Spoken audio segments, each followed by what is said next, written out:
Hello once again everybody, and welcome back to my Character Crusade Unbound Season 2 Let's Play featuring Alusell, the Alteration Swordsman, his porter Eric, and his sister Raya, with him as always.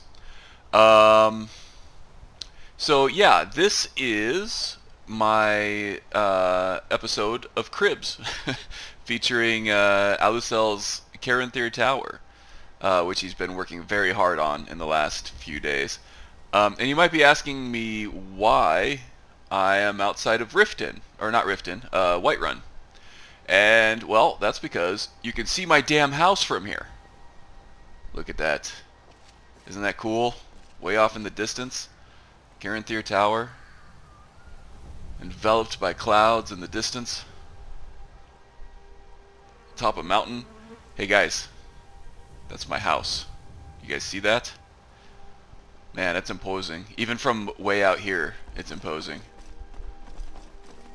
Actually, you think Alusell's trying to compensate for something way out here?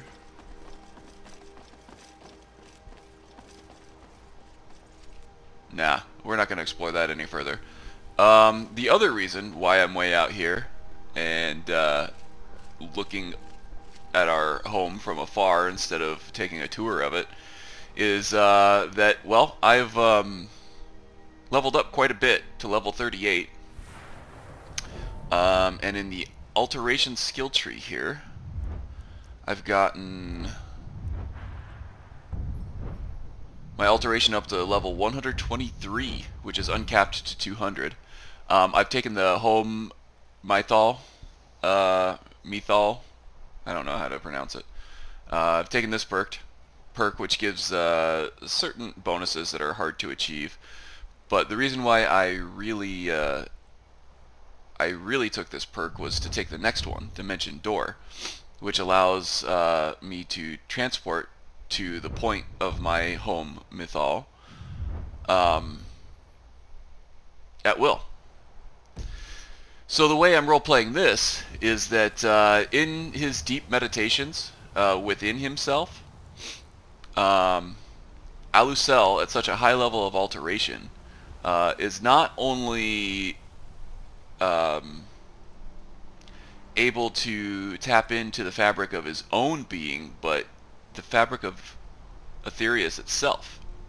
And this concept's kind of explored a little bit by Couch Warrior with the Shadeling series. If you haven't seen Couch Warrior Shadeling stuff, I highly suggest you pause this video and go search Couch Warrior TV's channel for Shadeling and watch some of the stuff. It's probably the most creative Skyrim content in terms of pure gameplay that I've ever seen.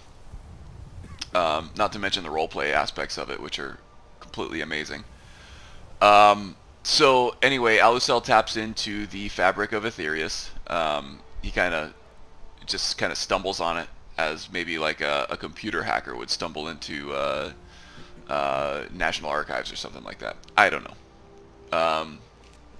So we have this power, oops, not actions power.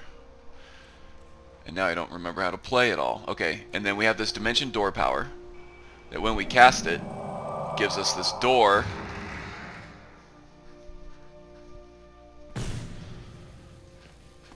directly into our house. Oh, that's so amazing.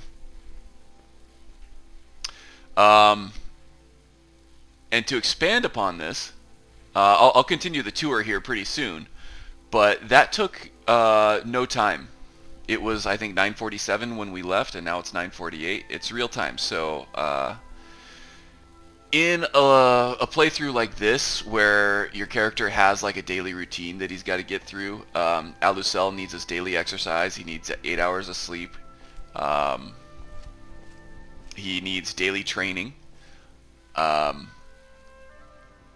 Sometimes it's hard to do everything that you need, especially with a long quest line or a long dungeon in between. Traveling actually eats up a significant amount of time. But this way, I can instantly travel to my home here. And within Caranthir Tower, in the mage quarters here, which is a level of the tower, a room if you will, It's kind of the living quarters for whoever the master of the tower is. In the mage quarters, we have a master portal, I believe it's called, powered by an enhanced Welkin stone, a magically infused powered stone. And this portal allows us to instantly travel to any of these major holds, which is amazing. So I could instantly travel to Markarth, say. Let's do it.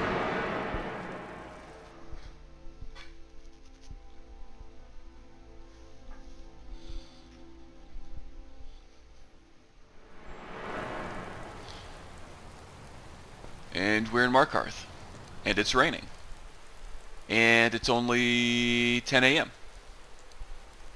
So from 9:47 a.m.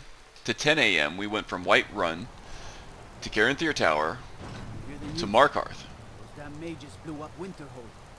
Guess it was just a matter of time. Well, that's not exactly how it happened. And then in seconds, I can go right back to Caranthir Tower. So this gives me a means of especially doing Alusell's daily exercise anywhere around the map, without having to think about travel time at all, which is huge. Especially when building Caranthir Tower, it takes a certain amount of hours to build some of these things out. A lot of it's structured like Hearthfire, where you have a carpenter's bench, and then things like this staff enchanter, and this whole station here. You build it out like you would a Hearthfire feature on one of those houses, but it takes 2 to 3 to 4 hours of game time to do it. And as I've been doing all this, I've pretty much filled out this entire tower with stuff that I can build. As I've been doing that, I've been keeping up with Alusell's routine, his daily routine of getting his daily exercise, which was either bounties or doing other sub-quests. I actually completed the Mages Guild quest line. And a couple of other smaller things, like... So here's the Staff of Magnus here in our little display case in the lobby that we're at here. The Eye of Melka. There was a bounty for that area that allowed me to gather that as well. Just little things like that. So let's see, what shall we do here? Let's start outside of the tower and make our way in and just kind of take a tour of each one of these levels here. Yeah, so I completed the Mages Guild quest off camera, just because that whole thing really isn't significant to Alusell's story as a whole, so I just skipped it. But I do want access to the master level spells, and in fact I'm in the middle of the Alteration Ritual spell right now. I have to go get Kazavang's Fang, or Kavozane's Fang, say that 10 times fast, to get heart scales once dragons come along here. But I'll probably do that off camera too, just because it isn't central to the story at all, and I got a lot of ground to cover here before the finale later this week. So yeah, there's the tower. That's what we're in. It's pretty cool, even up close, I think. I don't know what the deal is with this fox here. He doesn't seem to care that we're here one way or the other. Oh, the Dark Fox. That's the guy who that's the mod author. Can't interact with him at all, but there he is. And also the co-author SimSim. There are shrines to SimSim all over the place that are hidden in not so obvious locations. So those little cameos are nice. Those little Easter eggs. Okay, so the lobby is the first place. And we've kind of seen that. That's where our home mythol marker is. for when we teleport home from anywhere on the map. We have a staff enchanter here. Some planters. We're gonna have to talk to the alchemist that's here to kind of restore these planters. That's one of the last things I have left to do, but otherwise this is pretty complete, I think. Enchanting stations, and this guy Joe Thon. The sands are cold, but Khajiit feels warmness from your presence. He's just a trader and a conjuration trainer. All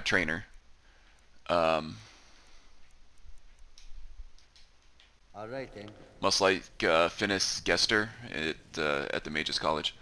So yeah, we have some residents besides ourselves in Caranthir Tower, and I like to believe that these are descendants from the original residents.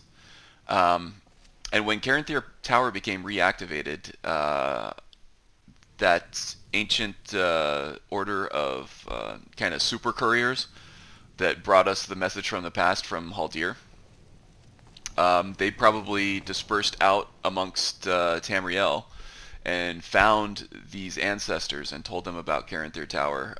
And then each one of these residents have probably been handed down knowledge of this tower from their relatives, and were anxiously awaiting this message.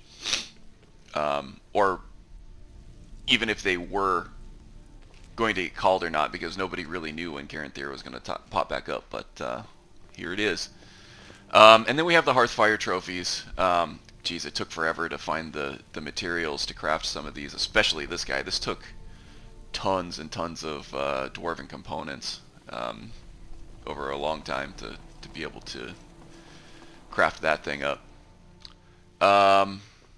We have a little display case over here, this kind of bookshelf here. These snow globes are actually usable up here to conjure those creatures, actually, in the conjuration circle there. And there's some different things that you can do on this altar via to create unique little conjuration spells and spell books. But Alusell's not a conjuration mage at all, so I've been kind of ignoring that. And then we got a display case here for stabs, or staves. Got the Eye of Melka and the Eye of Magnus. Obviously there are more to gather there. Perhaps one day Alusell will add to that. Alchemy Lab, we'll make this quick because Alusell is not an alchemist either.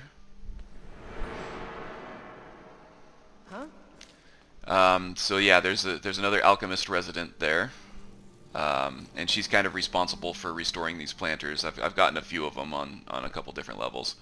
We have the Hearthfire soil mounds that you can add your own ingredients to grow things that are rare that you might use a lot, like Nirnroot for invisibility, or Imp Stool for paralysis, Canis Root. All the favorites.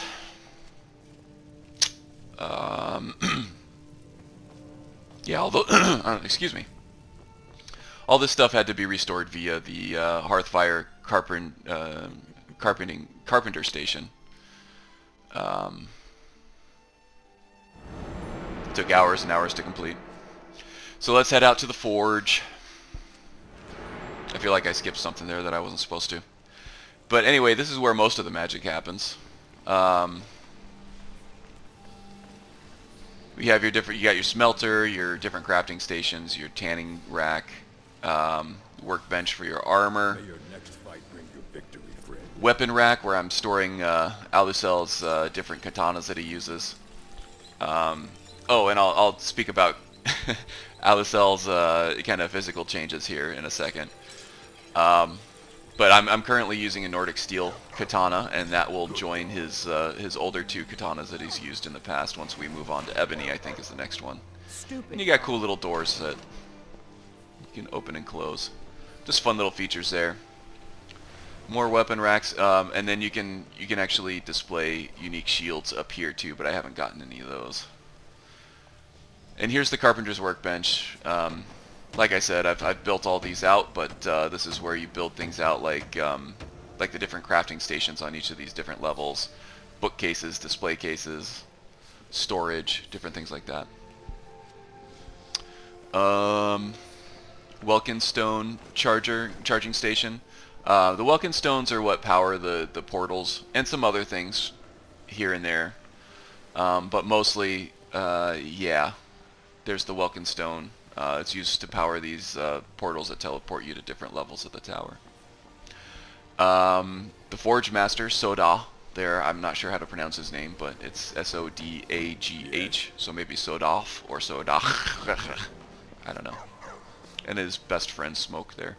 He's a master level trainer in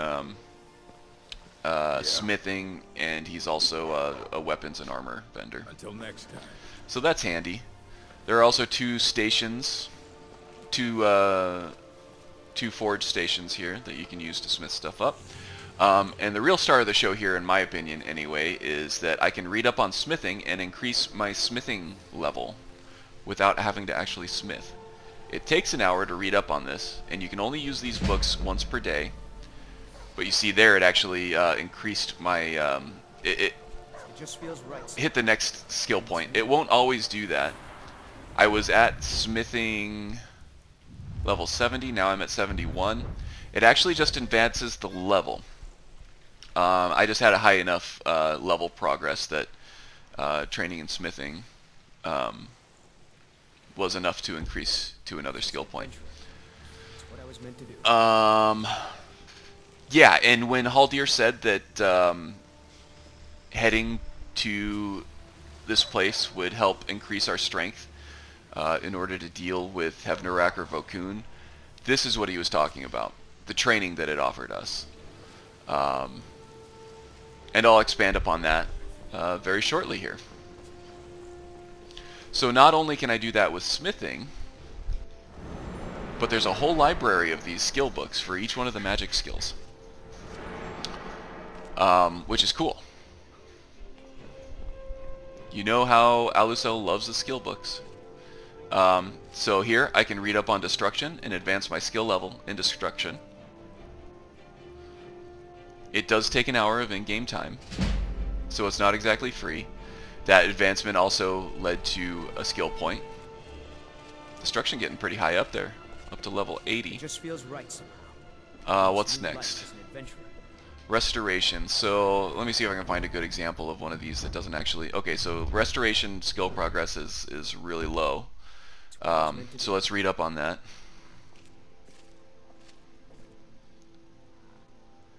An hour later. See, it said our skill advanced restoration. And it went up probably about a third of the way to the next skill point. Now, I can only do that once per day, but that's a lot actually when you consider all these different skills that you can study up on. There's one for every magic skill except for conjuration, and I don't know if that's an oversight or if that was by design. We do have heavy armor here for some reason. Maybe this was more for like a battle mage or spell sword archetype that uses heavy armor, but I'm not sure. That's kind of odd to me. One of the few inconsistencies that I've noticed around here that kind of caused me to scratch my head a little bit. Dwarven history actually increases your smithing skill even further, so this place is great for Alusell getting new ideas for his katanas. Again, more display space for dragon claws and dragon masks. We have Ragat here, and we have Morakai. I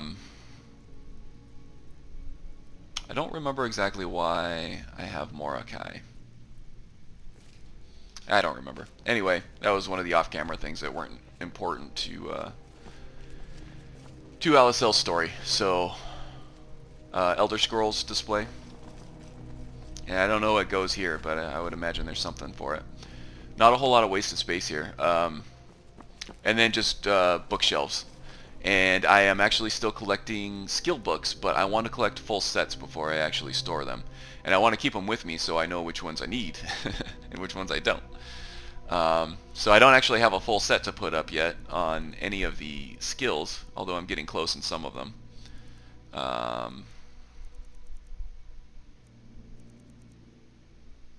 Yeah, no, it looks like I have sets of 3 of some of them. Of many of them, actually. But that's about it. Okay, so that's it. And this is the room that actually strengthens Alusell, prepares him more for his deadly face-off with either Hevnarak or Vokun.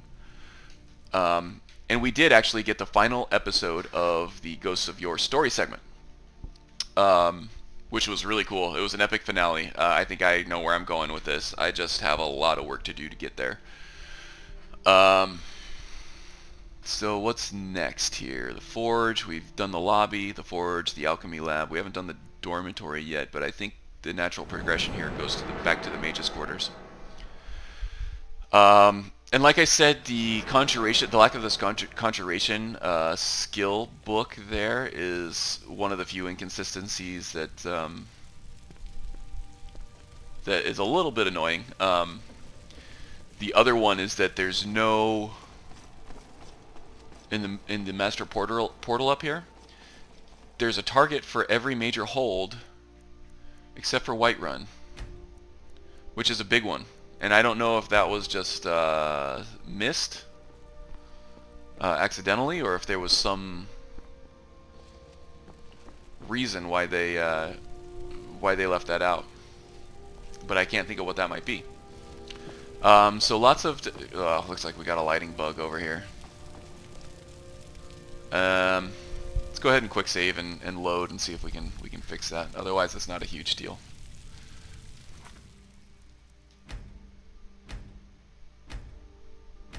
This annoying bug with Sky UI.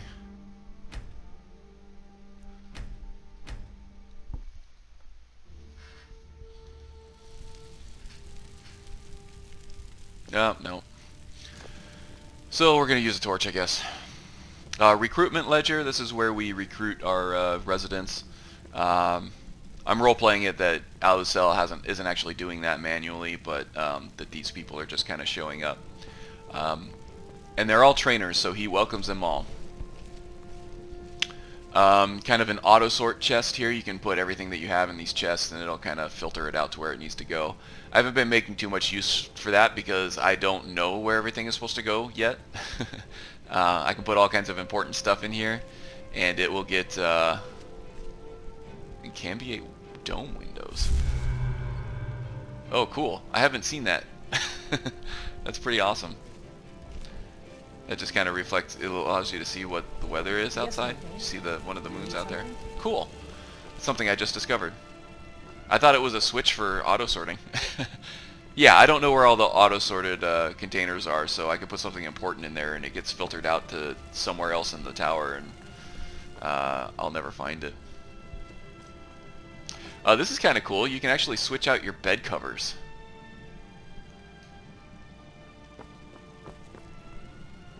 For your bed here. You can go with like the red one here, the red and black one. I don't know. It doesn't actually lead to any functional gameplay bonuses or anything, but it's just kind of cool. Mannequins featuring the different clothes that Alusell has worn in his Skyrim career. Oh, excuse me, it's still early for me.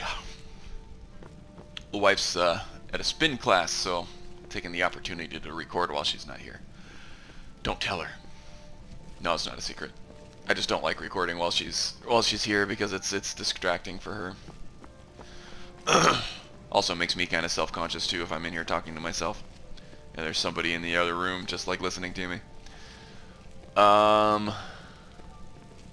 There's also a model that gets placed here, kind of like the Spriggan in the lobby, but I haven't found this model yet. Which is odd. And then kind of Daedric artifacts. We have Red Eagle's Bane here. Dawnbreaker, of course. Everybody knows Dawnbreaker, and then a bunch of other stuff that can be displayed here, but that I haven't gotten yet. Spellbreaker, Windshear, Oathblade, all the good stuff. And then these little display cases here hold daggers. Kavazane's Fang will go in one of these. Mehrunes Mehrunes Razor goes in one of these too. Just a bunch of different little daggers that you come up. Probably the Blade of Woe in one of them. And of course you got the Master Portal here. But before we leave this level, let's check out the view. We got the tower balcony over here.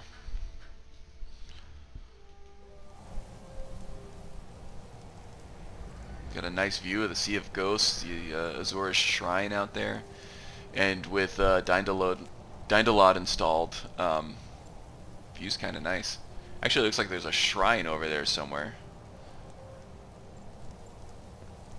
I'm kind of tempted to use TCL to sprint over there and see what that is,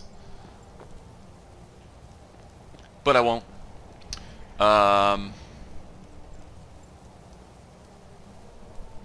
So yeah, I think that's Nightgate Inn down there. Got a little bit of Z fighting in the lake area over there. Ew, yeah.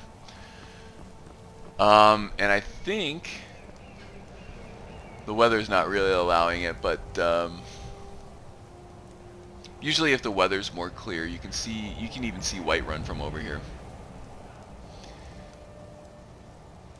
It might be dead center screen over there. You see there's like a little white blur out in the distance. That might be Dragon's Reach out there. But with the weather being foggy, it's hard to see. Anyway, here's another little missing thing. This atmospheric adjuster requires oh, excuse me. Requires another item that I haven't found yet. Excuse me. And of course, a fancy chair to sit in and look out over your empire, so to speak. Alright, so back in. Looks like a custom texture on this door too. That's kind of cool.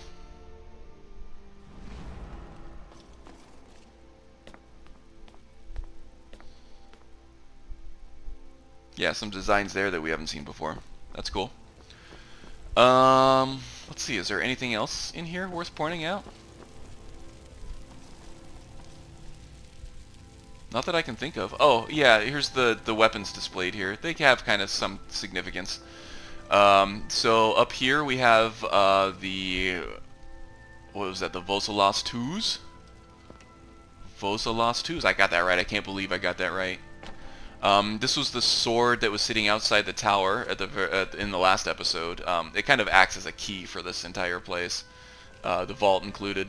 In fact, I'm going to take that for when we go check out the vault. And these display cases are cool because they actually the weapons and stuff actually clip in and stay put, as opposed to the regular old Hearthfire ones where they're just kind of rattling around in there. Haldir's staff, which is a blast from the past, probably the second episode of this whole Let's Play. Galdr's black bow. Galdr Black Blade, and the Staff of Jarek Galderson. So all the weapons that the different Galdr sons wielded against us.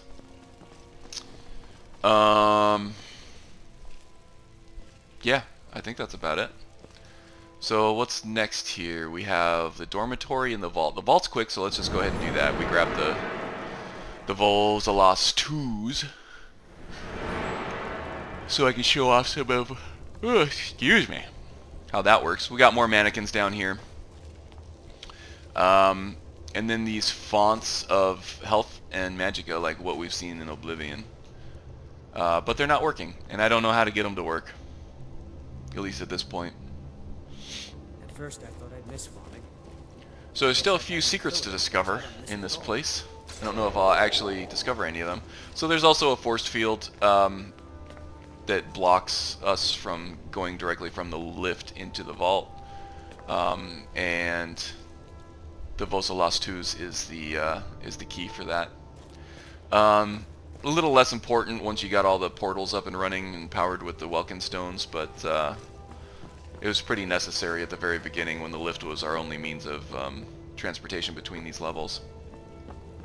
We have a custom mead brewery over here that we can craft custom meads with. That I don't know if they have any special effects on any of them, but they do take special ingredients and end up being pretty valuable. Of course, Alusell doesn't drink, so he's not making any use of that, although Eric might sneak down here every once in a while with Raya to brew up some mead and fool around a little bit. I don't know. I don't know if I buy them romantically, but I do see them as becoming best friends or almost like adopted siblings at some point. They are spending a lot of time together, so who knows.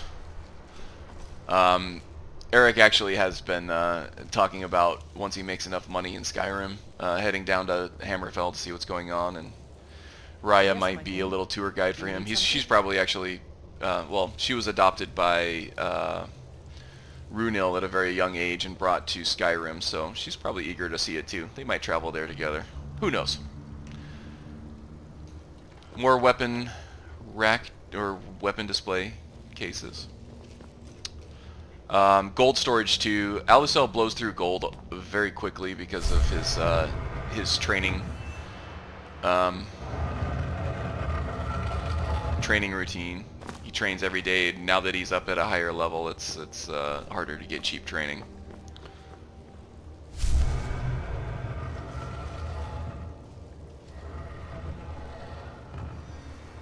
I almost heard for a second like some chanting, like a word wall chanting.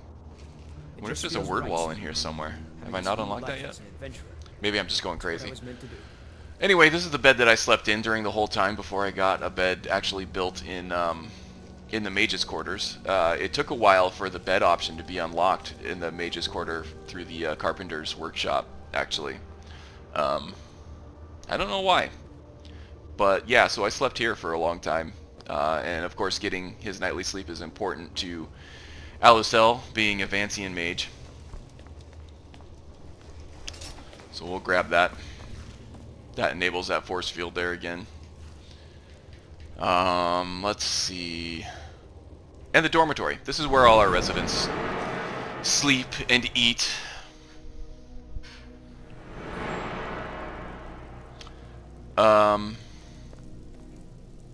Yeah, we have dining areas here. We have bookcases, cooking station with all kinds of lovely carby treats that Alusell doesn't eat because he's a health nut. Yeah, cycling shrines. So it's a shrine station where you have all of the divines plus Nocturnal.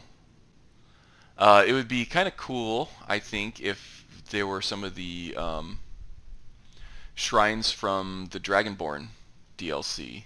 And I don't remember, were those Daedric shrines?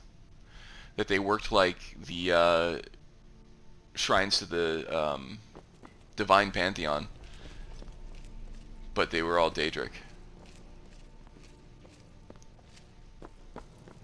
That's the first time I've noticed that. Oh geez, now I can't think of his name. He figured heavily in my last Unbound Let's Play. I'll think of it. I never noticed that statue before. That's of the that's the Forge Master's bed. And each one of these residents have their own bed and their own closet area where they store some personal belongings. And you can find some Easter eggs in there as well. So yeah, this is where they stay. That's really about it, I think. So yeah, let's go ahead and take the opportunity to kind of discuss Alusell's wardrobe change. The wardrobe change is kind of more of a extension of his weapon change. And he went from having the Dwarven katana to having the ancient, or not ancient, Nordic steel katana. that he was able to craft up as part of his the latest skill perk that he took. It does more damage. I think we were at like 34, 33, or even 32 with the Dwarven Katana, and now we're at 45 with the Nordic Steel Katana. And we're actually high enough level to take the Ebony crafting perk, so we can get Ebony Katanas very soon if the opportunity presents itself. And I might go ahead and do that for the main quest, or I might keep this for the main quest and upgrade to Ebony once that's over, or at some other major turning point in the story. So yeah, the wardrobe change, it's just the Avalok armor, or not armor, the robes again. It's the same exact set as the black ones that we had before, except it's just more traditional Nordic colors, I suppose, to kind of go along with the theme of what he's been up to with the Ghosts of Yore stuff. See if I can find some better lighting here to show off the coloring. So yeah, the Nordic steel katana is silver. The gauntlets are silver. Everything else is kind of lighter colored to go with the scabbard. And Raya also as well. I've been working on getting her a set of ebony armor, and I've actually given her some ebony one-handed swords as well. So she can dish it out and take it much better. I still haven't been able to find an unenchanted pair of ebony gauntlets for her though, so she's still wearing the steel, the Nordic steel. I don't think it looks too bad. The one issue was I like the way her headdress looks with her like Akaviri headdress. I like the way it looks with the ebony armor, but there's some clipping stuff, some clipping issues at the top of the chest piece there. But the tight fur collar kind of fits there, and I think it kind of fits the whole thing rather well. Doesn't look too out of place, I don't think. I don't know, maybe it does. Let's get going. But it seems like a red guard who doesn't have the added protection of alteration flesh spells would be sensitive to the cold, and I think that's a good add for her. That collar actually goes even better with Eric's ancient Nordic armor here. The color and the texture goes well with the fur that's underneath the plates here, but I couldn't add. There's kind of a conflict with AFT, I think, and the option that has them wearing their helmets only in combat. So when I added the collar to him, he would wear the helmet all the time, but only wear the collar in combat. So that wasn't going to work for me. Okay, is there anything else I'm missing? I think that does it for the tour. This is Alusell's place. I think it fits him very well, especially with the training aspects of it. So this was a major story point that a major loose end that we've tied up. Going forward, I think I'm going to focus on the main quest. So I got to blast through that as fast as possible. I'll stop and record some things that are significant to Alusell's story. So probably seeing Alduin in Helgen the first time. So we still need to come over to Orphan Rock and get Nettlebane for Danica Purespring. Haldir has said that the path to our true potential starts in Helgen.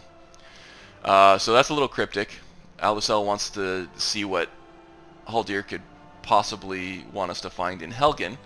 And then we'll head over to Orphan Rock and take on the Hags and Hagraven there to get Nettlebane. Probably we'll do that in the next episode. That should trigger Alduin and the main quest line, which we'll follow up on. The next episode after that will probably be the Western Watchtower, where Alusell absorbs a dragon soul for the first time and learns that he might be something called Dragonborn, and we'll kind of explore how Alusell feels about that. And then after that, I don't think there's a whole lot that I'm actually going to record of the main quest except for the Sovngarde experience, because we want to see Olaf there, I think. And then after the main quest is complete, then we will go and take on either Hevnarak or Vokun for the finale, and wrap up Alusell's story. So it sounds like we have 1, 2, 3, 4 episodes left. So I got my work cut out for me. Got to do as much recording as possible. I only have 1 or 2 days to do that, and a lot of gameplay in between here. So yeah, thanks for joining me once again. I hope to see you again for the last few episodes here. Hope everybody's doing well, and I think that's it. Until next time, thanks a lot, guys.